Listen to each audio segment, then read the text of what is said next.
this sign. Look at this sign. Who this happened to? As a people. No, hold on. Did this happen to everybody?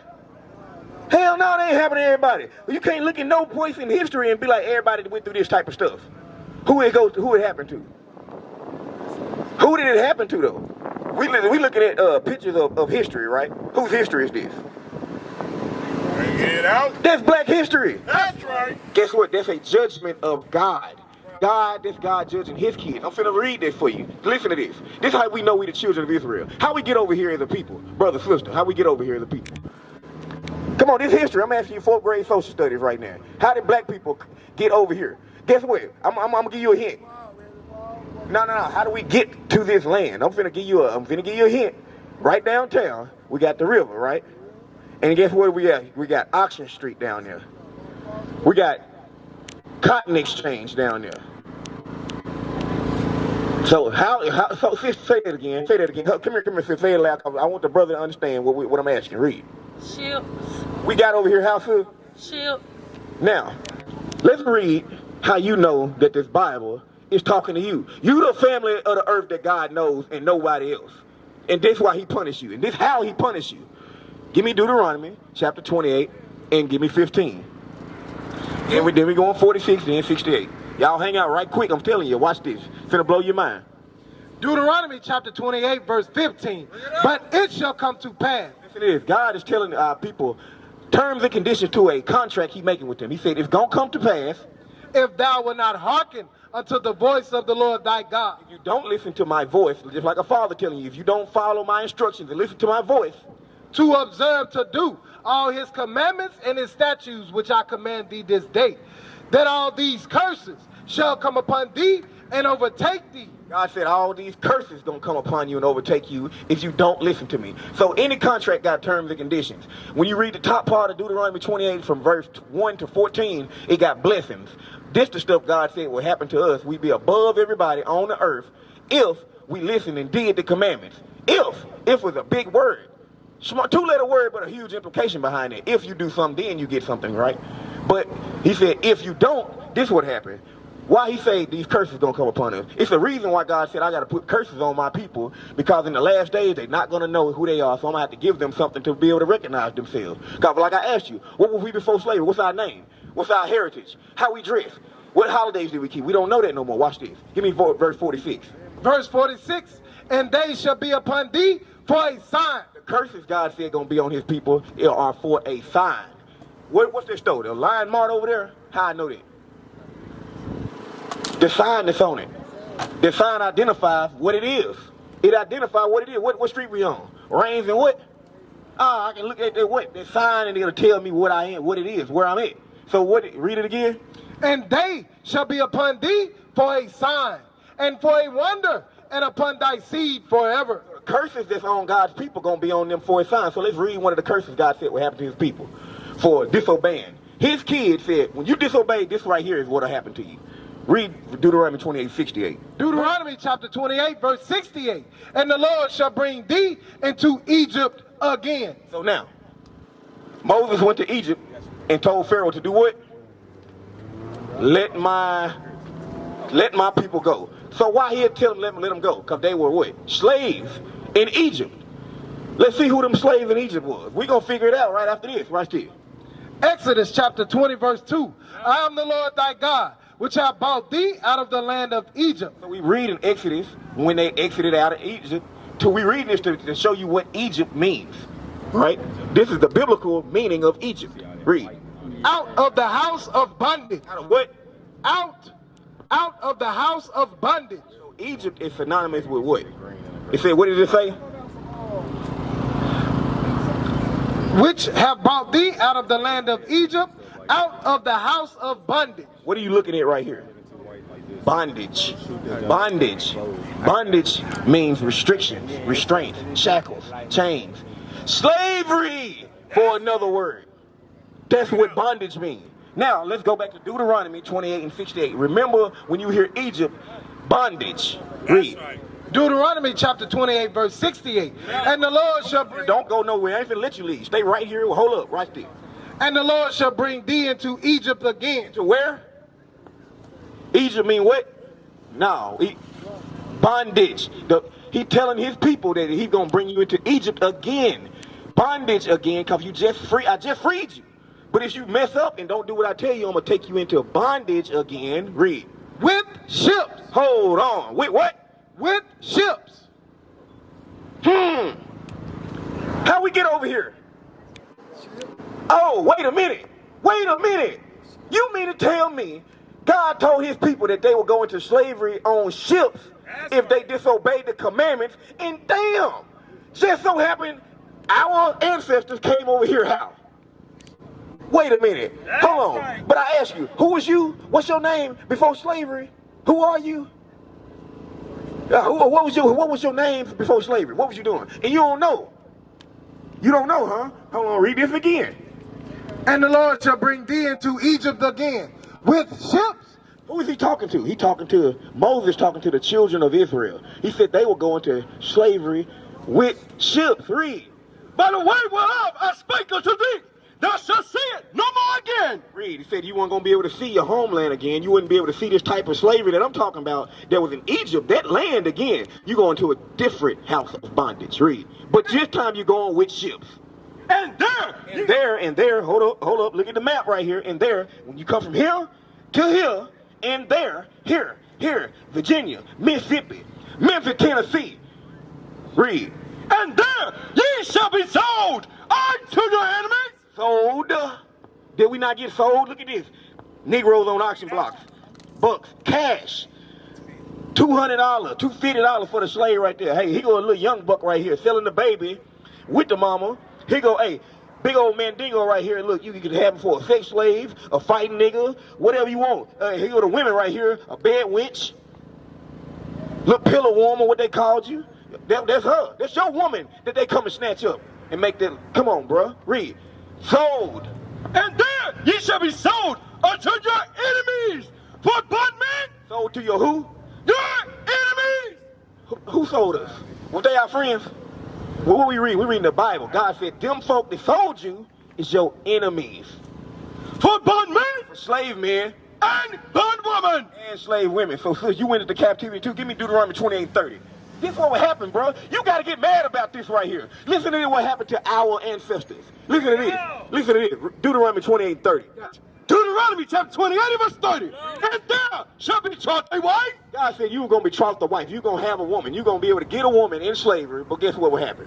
And another man shall lie with her. Big Daddy's going to come out the big house and say, hey, give me that wench tonight. And she better act like she like it. And then when I'm done, I might send her back this way. What you going to do about it?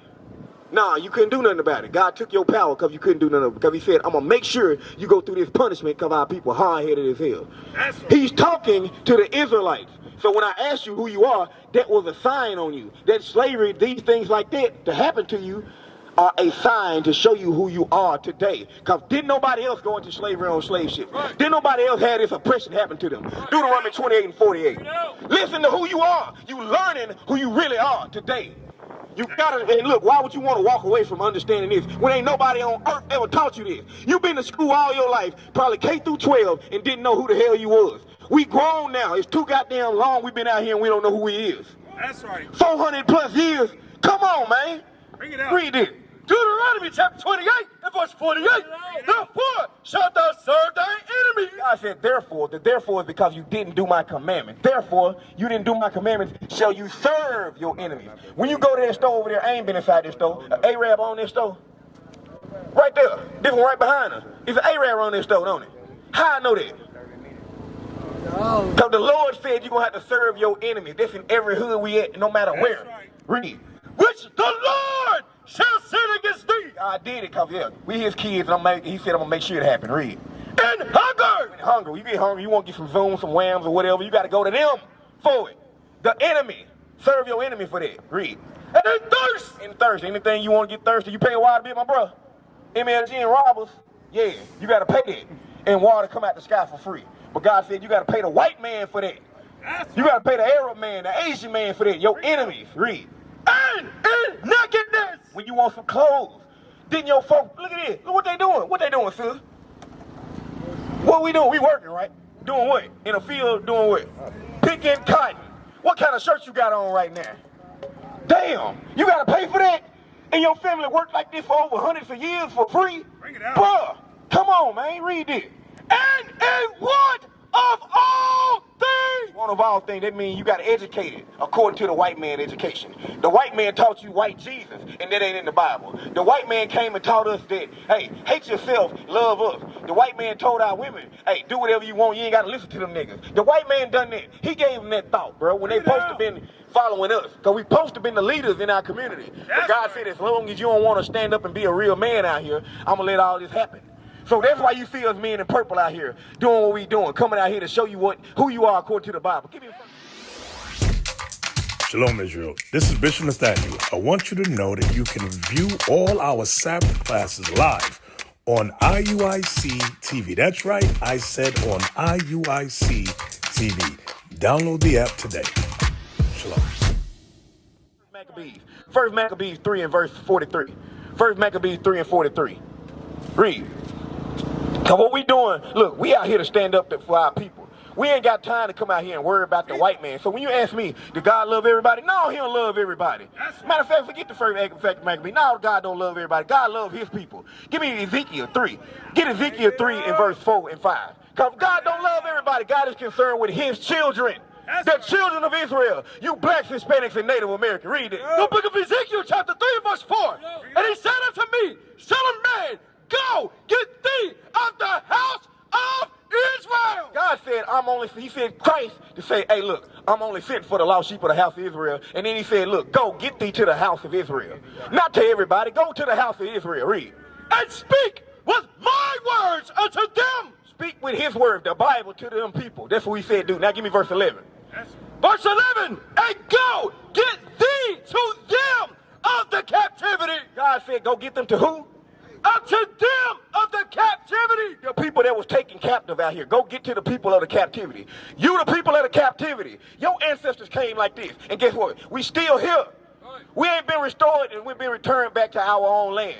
We don't got our heritage back yet. You see the men in purple and gold, we taking it back. We out here to teach our people what it is. That's what we out here, but we got to teach you who you are first. We got to show you who you are. Isaiah 1 and 3. We got to show you who you are. We didn't come here to come out here and ask and even wonder about the white man or the Chinese man. We come out here with a message of redemption to the blacks, Hispanics, and Native Americans, and none else. That's what we out here for. We care about our people.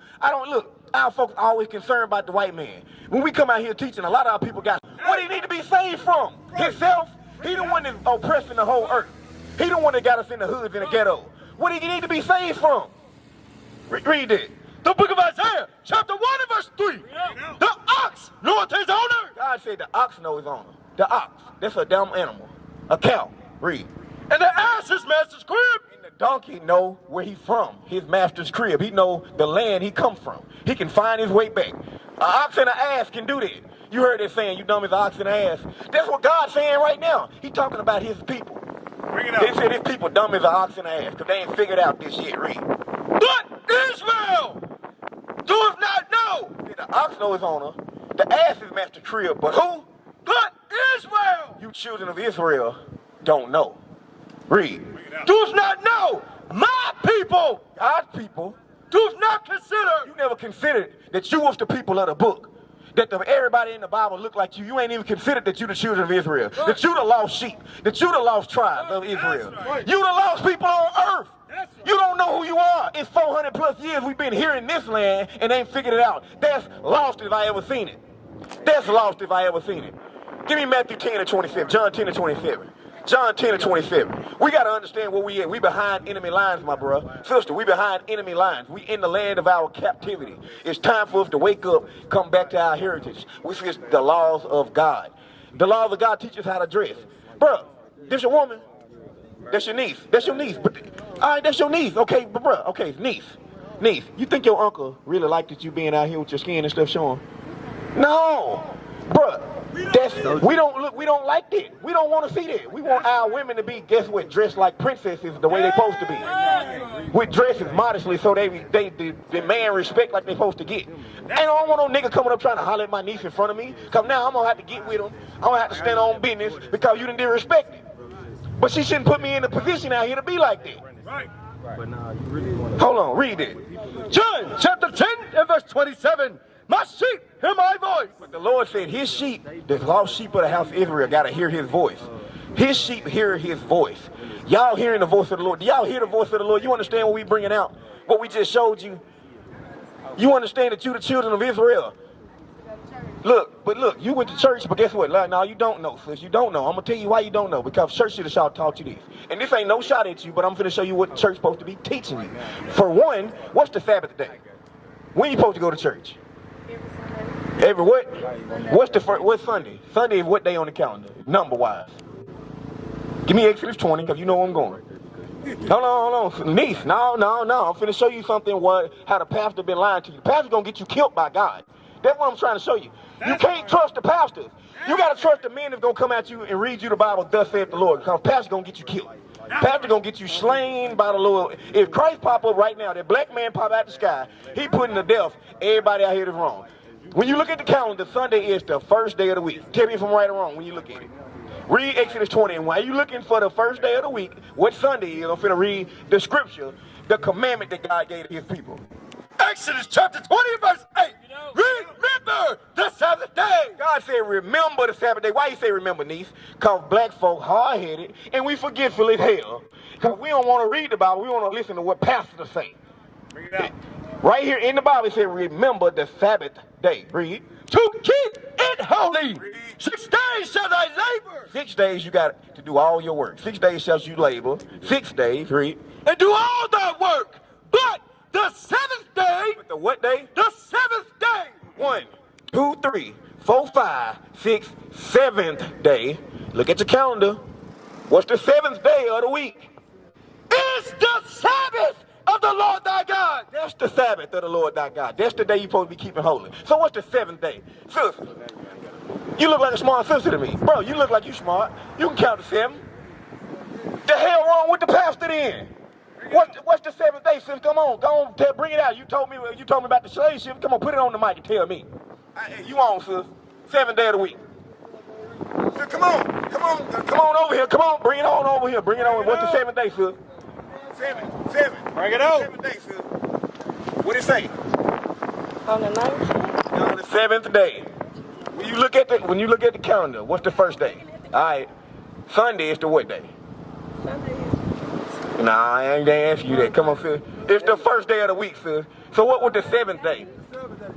The 7th day was what? Saturday. The 7th day of the week is Saturday. But the pastor tell you to come to church on Sunday, which is the first day of any week. Why the pastor can't count to 7? So, you don't know. Well, I don't know why he didn't teach you this neither. Give me Timothy 2 and 9. Timothy 2. Then when the pastor look, and I asked you about the dress code, sis. Not to down you, but we gotta stop doing this stuff. Because we want you to get the right type of attention. You ain't getting the right type. These niggas out here trying to shoot at you for what? He ain't trying to make, ain't no man gonna come up to you, approach you right now and be like, I'm finna make her my wife. They trying to shoot at you. They trying to shoot their shot. But they ain't trying to shoot their shot to make you no wife. They ain't trying to be like, oh yeah, I'm finna take care of her and these three daughters. I ain't going. Where your 3 daughters died in? My kids, we got some. Where your 3 daughters? I got blessed with my. What I'm saying is, where your 3 daughters' dad is? I don't mess with them. You don't mess with them. But guess what? You ain't supposed to be taking care of them by your damn self. No, you supposed to have a man protecting you and his kids. Read this. 1 Timothy chapter 2 and verse 9. In like manner also, that women adorn themselves in modest apparel. Women supposed to have adorn themselves, meaning the adornment, meaning the clothing and stuff you put on. Adorn yourself in what type of apparel? Apparel is clothing. Read. In modest apparel. In modest apparel. Sis, it's not modest what you got on. Alright? It said that's what they look. What we read, we just read it out the Bible. Timothy, that's the Bible, right? And you said, I went to church. I go to church. First of all, you're going on the wrong day, called pastor telling you wrong, and he should have been teaching you this. Modest apparel. Read. 1 Timothy chapter 2 and verse 9. In like manner also, that women adorn themselves in modest apparel, with shamefacedness and sobriety, and with body hair, or gold, or pearls. Not about all what you looking like on the outside. Modest apparel so you get the right type of attention, not sexual attention. Modest means putting clothing on that does not bring sexual attention. Because when a brother look at you, he say, oh, she's sexy. What are you saying? I'm trying to have sex with her. That's all he's saying, son. He ain't trying to take care of you. I ain't trying to make no household with you. I'm trying to have sex with this sister because she's sexy. No, what a man supposed to be saying is, look, he supposed to look at you with respect and say, okay, this is a woman that I can make a wife. That I'm trying to build a family with, because guess what? A strong nation starts with a strong family. You saying it now because guess what? Ain't no type of men that you supposed to been seeing been coming at you right. No, the type of men that come at you supposed to come at you the right way. We used to scream black power while heroin was pushed. But at the end of the day, nothing's in vain. IUIC has been given a vision. The tents of Judah has risen. Many has attempted the mission. Minor murmuring, omitting, and missing the mark. Just reading that he had the flame of fire in his eyes gave us the spark. We on Paul's mission. We out on the road, purple and gold. From Mexico, Cuba, Haiti, Ghana, Sierra Leone. 144,000 boots banging, concrete crackling. These are our men repented at heart. The scriptures is proof. IUIC, we deliver the truth.